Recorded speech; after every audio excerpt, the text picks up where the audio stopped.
Theory Y और British council के इश्तराक से मेरी बहना माई सिस्टर प्रोजेक्ट के तहत बल्दिया शर्की की तालबात और असातिज़ा के हमरा एक आगाही प्रोग्राम का इनेकाद किया गया, जिसमें एडमिनिस्ट्रेटर बल्दिया शर्की सैयद शकील अहमद, फोकल पर्सन इम्तियाज भुट्टो ने खुसूसी तौर पर शिरकत की और प्रोजेक्ट की नौयत के लिहाज से इसकी अहमियत पर तबादला ख्याल भी किया। मज़कूरा प्रोजेक्ट के तहत लड़कियों की तालीम की अहमियत समेत कैरियर काउंसलिंग, ज़हनी, माली और सेहत के हवाले से माहिरीन की जानिब से आगाही फराहम की गई, जिसमें लड़कियों के लिए तालीम की अहमियत को खुसूसी तौर पर फोकस किया गया।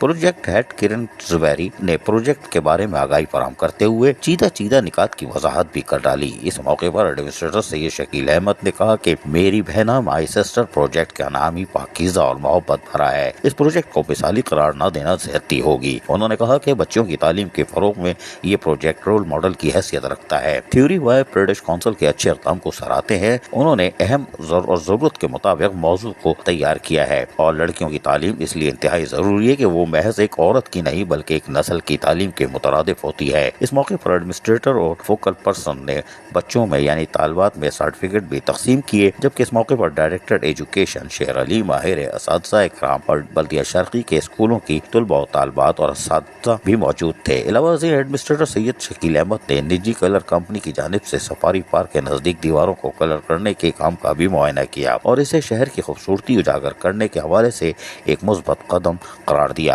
और हिदायत की कि सफारी पार्क यूनिवर्सिटी रोड के करीब मौजूद पुल पर भी खूबसूरत पेंट किए जाएं, ताकि शहर खूबसूरत होगा और यहाँ से गुजरने वालों को एक साफ सुथरा माहौल मैसर आएगा। उन्होंने कहा कि बल्दिया शर्की अपने ज़िले को खूबसूरत और ग्रीन बनाने पर फोकस किए हुई है और यकीनी तौर पर इसमें शहरियों का ताउन दरकार होगा। अजीज आरिफ, KBS बल्दियाती न्यूज़ कराची। ऐसी ही खूबसूरत वीडियोस फ्यूचर में हासिल करने के लिए रेड बटन पर क्लिक करके और बेल आइकॉन को प्रेस करके हम सबके सब्सक्राइबर बनना मत भूलिए।